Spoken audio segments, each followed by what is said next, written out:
Welcome to Manager Tools. Today's topic, change leadership. What's my visual? Part 2. Today we conclude our conversation on change leadership and the use of visuals. Before we go on, though, I need to note that although we've identified the source of the issue and won't have this in the future, I don't think, there will be times when you'll hear a slight echo in my voice. I apologize. I know it's annoying.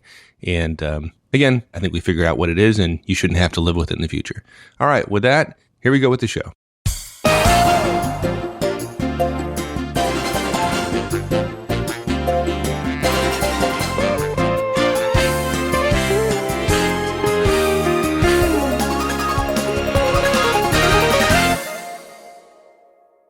Okay, so now we would like to share some real-world examples from our experiences that hit home runs in terms of the persuasion and then ultimately led to successful change efforts. And when you see it happen, there are people who'd said, I remember one particular person in Omaha said, "Why did this one go better?" And I said, "Well, what do you think was different?" He said, "Well, I'll tell you, that first briefing was weird." I said, "Yep, that's what it was." He says, "Man, that just seems wrong." I said, "Yeah, I know. But that's the way it works." So the first one's, it's not my favorite, but it's a very cool one, I think. We call it the Directs videos. We were training about 250 managers at all levels, several levels, in a large agricultural products company. The company produced food products for other manufacturers in a large way. Would be, some people would say it's potentially a commodity business. And it felt like it was losing the commodity price war that it was in. It was seeing its ability to pay its employees get less, get reduced.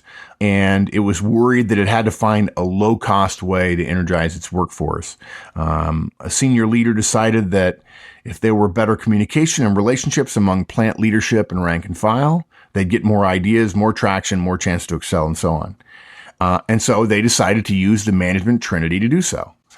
So that's why we were there. But the GM was right in assuming that the production supervisor wouldn't like the idea. Boy, was he right. They really didn't like the idea. Yeah. The whole more time with my guys, I talk to them all the time. Half an hour off the floor, no way.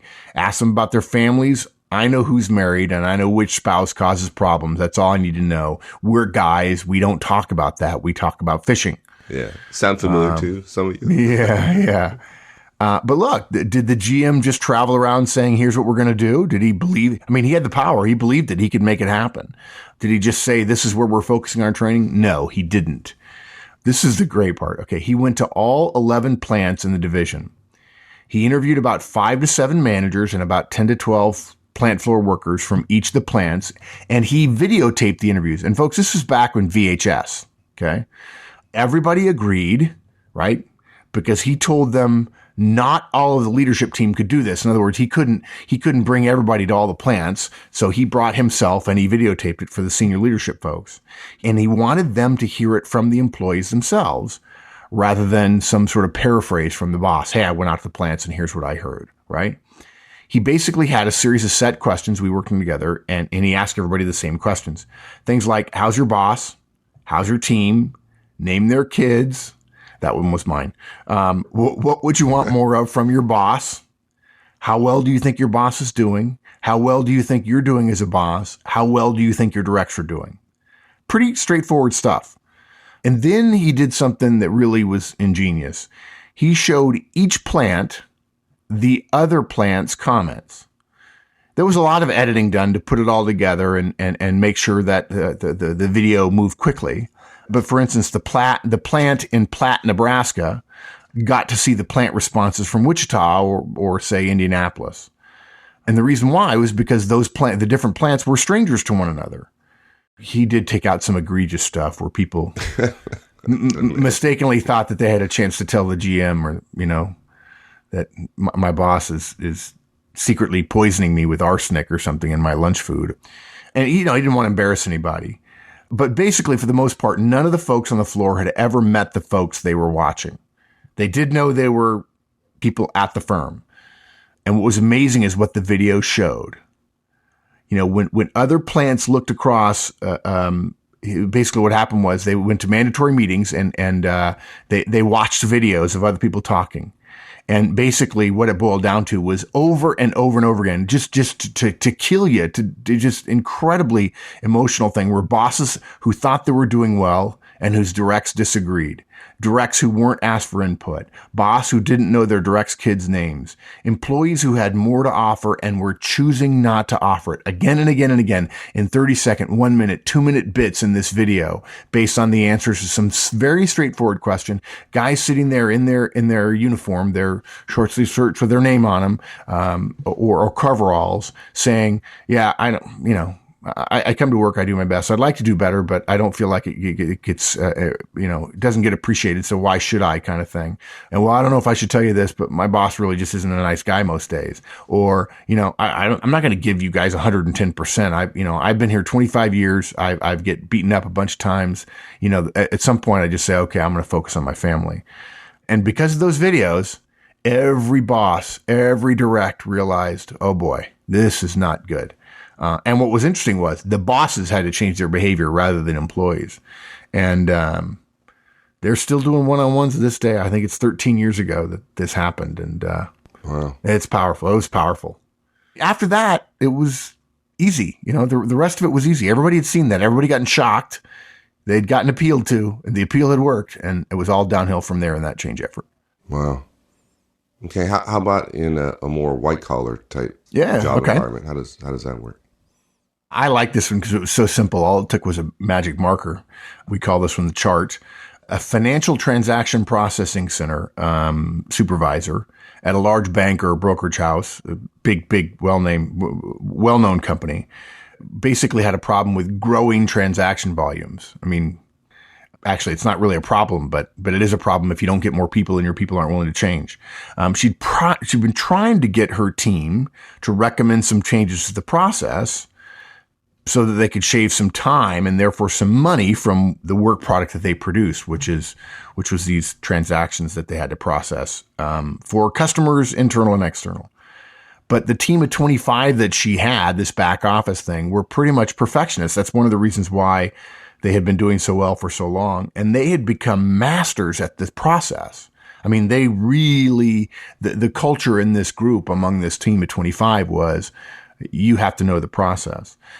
They quizzed each other at lunch on arcane aspects of it. Like, what do we do with Puerto Rican transfers? I remember I was sitting there one day when someone said to one of their coworkers, what do we do with Puerto Rican transfers? And the other one just went like, well, blah, blah, blah, blah, blah, blah, blah, blah.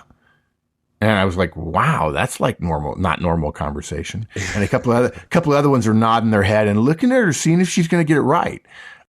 Do partnerships get treated as companies or individuals? Are the tax liabilities different for an estate sale? I mean, they had to know all this stuff. And they took pride in it. These folks were good at what they did. But look, that meant they wanted to defend the process. Their power, their expertise was a function of their knowledge of a set process. And the more changes you put in place in that process, the harder it was for them to be good at, based on how they defined good at, their jobs. So this manager knew she needed something to get their attention. And basically what happened was she hit on it when her boss told her, look, I'm not giving you any more headcount, just to be clear. And she knew that the combination of static headcount and rising volume with an unchanged process would be their death. Yeah, you see those lines diverging on the chart. You go like, yeah, exactly. I mean, look, right. It's a visual. It can be as simple as a chart with diverging lines that just can't be, you can't get them to work out in your head. So, and so what she did was she sort of posted this graph. Now look, everyone knew that volume had been rising, but because there were no consequences for not changing their output, right? No one had to do anything differently. But basically what she did was she posted a giant graph at the front of the part of the office where her team worked. And they were like on the 4th floor of this largely windowless office building in a large northeastern city. It hung on fishing line down from the ceiling, from the acoustic tiles that were on the ceiling above. So most of them, where they sat, they couldn't see the break room door anymore. It was big. It was like, 4 feet by 6 feet of poster board. And for the first few weeks, all the chart did was showed the previous week's inbound volume. Not the volume worked, just the total volume that should have been done. right? If there was a backlog, she didn't show it. And if backlog was growing, yeah, but there weren't any consequences for that apparently. And so she just showed the inbound volume. And the line was rising, and so her team started talking. The talking was like, "What's she doing?" And why, what's she doing, right? And a few weeks went by, and she added a new line on the chart, and it was a head count chart. I'm sorry, head count line, and every week it stayed flat. Yeah, no more head count, to be clear, right? That's what the boss said. Right? Yeah, exactly. Yeah. Now, at first, she inadvertently left it blank, this flat line. She didn't label it. And then people said, wow, look, the one line's going up and the other one's not. And they all joked, oh, it's salary. Oh, so when you say inadvertently, you mean like inadvertently in like air quotes, right? Yeah, exactly. Sorry. Yeah. She just put a straight line on there. And then she later labeled it as head count. And then she told them what the boss had said, right? It was a little bit like water torture, right? She wanted them to note that there was a gap, right? And she's got two diverging lines on this chart, but she's not talking about them. And believe me, everybody else on the team was talking about them. And what they did was they came to her and they said, hey, that math is going to break us at some point. And basically she said, yep. And she left it at that. And then she did something else. She added a projection of vacations, sick days, holidays, etc. onto the chart, essentially discounting headcount based on accrued vacation and sick days and time off. Now, that third line is going down, not just flat, but going down. And essentially that first and third line are hopelessly diverging.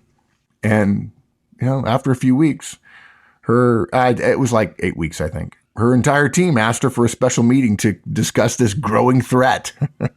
Wow. And they basically at that point, it was easy for them to want to get involved, even though they'd have to shorten their beloved process because they could see it.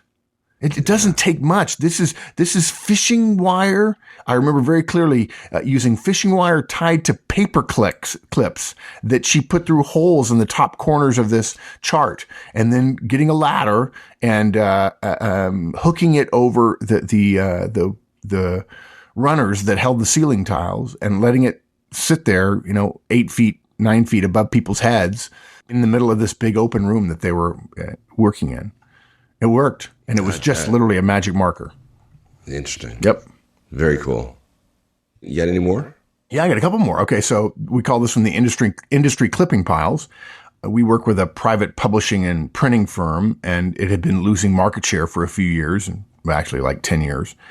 Very well run, but the founders were majority owners, had control of the firm. They were basically vetoing new ideas in board meetings when capital was being dispensed because it was private and it was their capital. And this was a few years ago when online was booming, and they basically were nixing online stuff, too new, too untested. This was like 2002, I think. A group below the senior leadership team was worried they were losing talented young staff to other firms. And, they felt like those people were getting a chance to test their ideas in the marketplace. And you wouldn't get that possibility here at this firm, this old line private firm. Folks had tried to get the senior leadership to convince the founders, but really no success there. They were always told, hey, our reputation is sterling. We are the gold standard in our niche. And frankly, 20 years ago, they were. And these were very successful founders. I mean, wealthy people. And the family was all wealthy, and the family was in the New York society pages and those kind of things. So basically, there was a new VP of marketing, and he came up with a plan. He had it and decided, because he was losing a lot of marketing people to other opportunities that got to leverage web stuff. And he's going to give it one more try. And if it didn't work, they could fire him. He really was, he'd had it. He couldn't stay anymore. Okay. So this was about motivating the founders, right? Not his people, but the founders. Right. The founders, the board, the senior leadership team, right? Gotcha. Yeah. He had two of his team gather every press mention, every single one of the firm, Every single time the press, there was coverage of the firm, if there was a clipping, like an old-fashioned clipping service, right? Every single one of them was gathered over the past 3 years. And he categorized them in only one of two ways, which is either they were favorable or they were not. And they didn't include their own press releases. Okay. And basically over the 3 years, my recollection was it was pretty widespread. They found 240 discrete mentions of the firm, either different idea or different a source for the mention or what have you. And the score ended up being 182 negative. Some were slightly negative, some were strongly negative. There were 28 that were roughly neutral, and there were 30 that were positive. Roughly, I think it's about right. And they're the gold standard? Yeah, but it didn't seem like it all of a sudden, right? And basically, he wasn't done. Now you might think, okay, that's good. How can I show them that? Do I want to put that in a chart? Do I want to put that in a presentation? No. He asked for a half an hour at a quarterly leadership retreat, and all he said he wanted to do was to have an energizer for the senior team, which is, of course, in his head what this was. But that's risky to ask for that. Yeah. Right. He basically divided up the press clippings randomly and asked each senior leader to take a small portion of them and separate them into positive and neutral and negative. So they each have, let's assume there were 10 people in the room. They each have 24 of them, and they're asked to break them up into 3 different piles: positive, negative, and neutral. And when he got done, he said, okay, count up your positives, your negative, the neutrals, and then add up the totals. It did come out slightly different because, of course, different people were counting. But the numbers were still overwhelmingly negative. This is over 3 years. And, again, stunned silence and kind of sheepishness and so on. And basically they scrapped the rest of the quarterly review and started talking about what to do about their apparent mistakenness regarding the firm's reputation. Wow. And so the visual was not just numbers. That's not a visual. The visual was the press clippings themselves. They had to read them and they had to put them in stacks. And when he got done, he had 3 different stacks, and one had, let's say at the board meeting had 150 in it. And that stack was taller than the stack with the 30 positive in it, or the 30 that were neutral. Yeah. Yeah, that was smart. Yeah, and he didn't go out and try to address his the board or the founders by talking about being on the cutting edge of marketing or being operationally best of class. They talked about reputation. That was important to them, so he went right after the jugular, so to speak. So. Yeah, and look, it didn't cost anything. It doesn't have to be expensive. The chart, magic marker, poster board, fishing wire, paper clips. This one, press clippings in stacks. That's it. Yeah. So folks, if you want to excite your team, then don't be emotional about the things that are emotional to you. Be emotional about the things that are emotional to the people you're trying to motivate. Oh, sweet. Yeah, the reputation piece. Yeah. And the best way to get reputation is third party, to test reputation is third party validity. And that means the press. Yeah. Yep. I shouldn't say get emotional. I mean, emotion. You know what I mean? Right. Exactly. Yeah. Don't start crying. That whole grammar thing. Yeah. Although, if crying works, Okay. Next one. I'm not doing that. I'm sorry. Yeah. Okay. That's all right. Send me. I'll do it. The lab photos. Okay. So, actually, a friend of mine, a North American quality manager for a plastics processing firm, was basically worried about the standards in the quality labs that he was at least partially responsible for throughout this company. 6 plants. He had seen them all, and he was surprised by how unprofessional they looked. And he felt like they were sloppy, and not just sloppy for a quality lab where the numbers geeks want to work, where there are certain standards and tests that are done where neatness and exactness and following a standard are you have to do it or else the test is worthless. But these were sloppy even for like a production foreman's office. He wasn't impressed. And he was also worried that their inspection numbers were poor and their response times weren't that good. The problem for him, though, each of the quality labs was owned by the respective plant managers. And look, plant managers, folks, if you don't know it, they don't want to spend money or time on their quality lab. Usually, they're worried about shipping product. And they saw quality, as being a cost, and that's antithetical to their efforts of being profitable. And so he wanted to show the plants that they needed to upgrade their offices, make them a showplace for quality people, for quality ideas, for processes, for systems. really, and have a place where customers can come in and say, wow, it's not a clean room, but it sure feels like it. And that's how important they feel about inspecting and testing quality. This guy was basically thinking 5S long before it had a name. Actually, probably that's not true, but long before this firm knew what 5S was. But the problem, he's got no budget. So he just decided on his own. He had a little brainstorm, a little idea, bing, in his head, and he decided to go out and take pictures. He took pictures of every plant's quality lab. He told me he was going to do it, and he told them the winner would get $1,000 for employee benefits and retention. So basically, they spruced up their offices, and he came down and he took pictures. He sent out all the pictures in a big PowerPoint, and he asked everyone to rank all the other offices. Basically, nobody got to rank their own, right? What he didn't say was that 3 of the 5 photo sets that he sent out, remember, because he's sending out 5 photo sets because there are 6 plans, 3 of them were not from the firm at all, but from 2 different competitors where he knew people, and Toyota. Oh, God. One of their customers now. Okay. So when a plant was voting, they were only voting on 2 of the other sites that this company owned and 3 non-company locations. And when the voting got done, Toyota came in first, and the competitors came in second and third, and the company sites came in 4th and 5th in every local voting. Ow. Yeah. Wow. Now, look, they didn't send the money to Toyota, right? But things did look better in a few months. Now, there were people who were a little bit angry, and he said, okay, you're angry, but, be angry at me, but don't leave your office looking terrible. Yeah. But really, I don't care who you're competing against. I mean, do you really want to be 4th or 5th compared to anybody else? Yeah, it kind of bugs you. Yeah.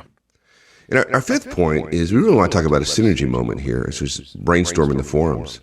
So the real question here is, how can manager tools help you, past giving you some examples that we just went through, since we don't know your specific change effort or your culture or your company or your people, your role? I mean, there's a number of factors that come into play in terms of how we give you guidance or what kind of guidance we'd give you relative to helping with your change efforts. So we just invite you to come to our forums on the website. It's it's under the blue community tab on the homepage. Come and post your situation, and within 24 to 48 hours, Mark or I will give you some ideas on what to do with your change effort to be persuasive. And frankly, we suspect that out of the many thousands of people who participate, there'll be a number of those who will jump in as well and give you some guidance. So come to the forums and ask, and you shall receive. Yeah, in fact, somebody sent me a PM recently saying that a private message saying they were concerned that I hadn't responded to their thread when in fact like 9 of the people had. And,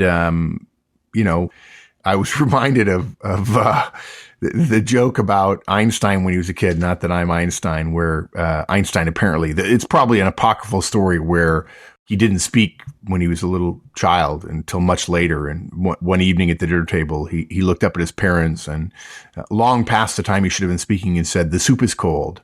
And his parents were stunned and like, why didn't you speak until now? And he said, "Up until now, everything was in order." and the fact is, I didn't comment on that thread because I thought, this person's getting good advice here. And sometimes I do comment. I say that you're getting good advice here and I don't need to. I would rather other people be in the spotlight rather than me. The forums don't exist just for me or Mike to comment. There are great, smart people on the forums who are there, if not every day, every other day, offering their expertise.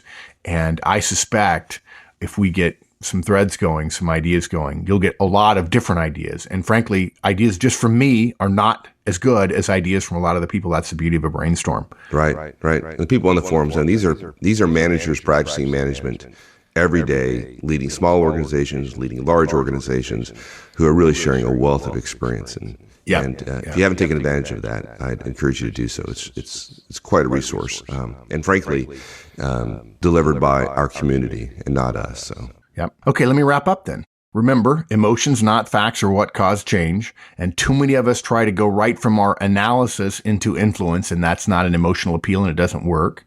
What we've got to do is create some visually compelling story or image.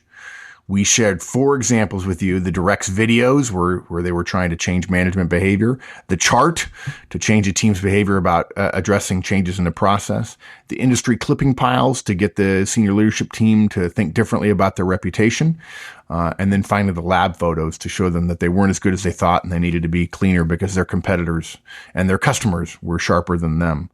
And then we have a special idea in this case, because it's a little bit of a different cast, is come to the forums, and Mike and I and the rest of the community will help you come up with good ideas that are probably pretty cheap to implement in your change effort. Cool. Awesome, my friend. Thanks, partner. Thank you. All right, everyone, that's it. Just wanted to mention for those of you who are not aware that we do a second podcast called Career Tools. You can find it in iTunes by searching for, you got it, Career Tools, or go to the website, www.managertools.com. Some of the recent shows that we've done on Career Tools: greetings in DISC, using your knowledge of the DISC profile to enhance your greetings, providing input to folks for 360-degree reviews, how to handle the press, and a number of other ones. So, if you haven't heard them already, you might want to check it out. www.managertools.com, and under the podcast section, you'll see Career Tools. All right, folks, we'll see you next week. So long.